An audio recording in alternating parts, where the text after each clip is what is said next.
This segment of Delmarva Life is brought to you by Dry-Tek Environmental. So this guy knocks on your door.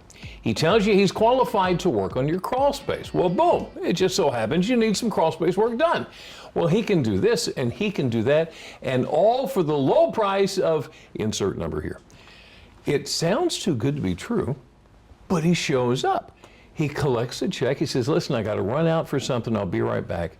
The minutes turn into hours, and before you know it, weeks have gone by, and it turns out that deal turned out to be exactly what it was.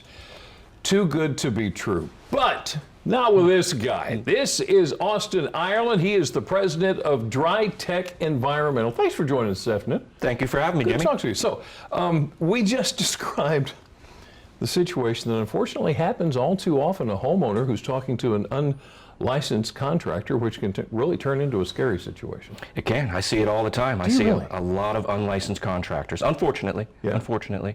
Look, we need a license to drive a car. Right. We need a license to practice medicine. You got to have a license to do home improvements, too. Okay. So tell me the difference between someone who is licensed and someone who is not. Oh, so a licensed contractor is somebody that has applied, taken an exam, and has the proper insurance and bonding through the Maryland Home Improvement Commission. So he's been tested. Mm-hmm. Thoroughly tested and vetted. He has to prove that he knows what he's talking about. Correct. Background checks, credit checks, the whole 9 yards. It's very important. The other guy, not so much. Yes.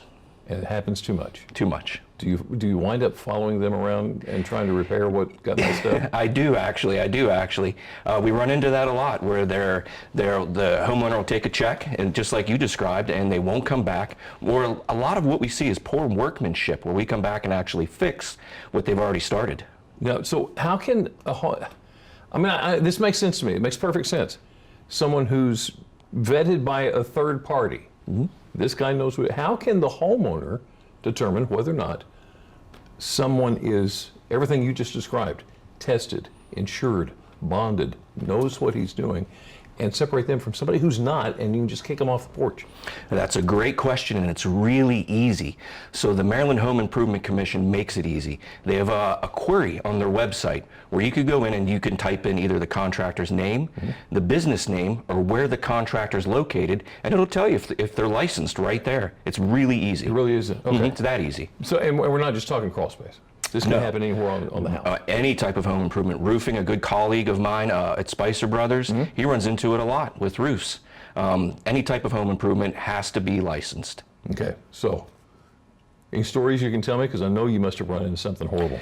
Jimmy, I know this needs to be short because I have stories for days, and I won't regale you with tragic stories. But you've got them. I've got them, unlicensed contractors. So what we don't want is you to turn into one of them. Okay, so let me make sure that I am getting this correctly. Mm-hmm. I want to make sure that what essentially you're saying is at the end of the day, you want a contractor who might be described like this.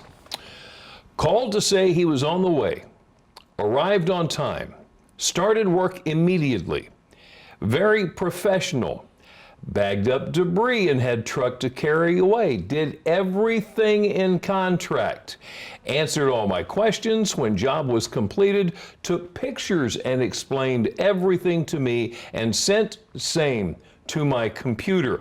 I would recommend to my friends and family, very reasonably priced. That, my friends, is Austin Ireland and Dry-Tek Environmental. That's how you want it to be, and that's how you make it happen. Yes, sir. You're the best. Hey, thanks, Jimmy. Austin, thank you for talking to us this afternoon. Glad Good to be seeing here. you. Thank you.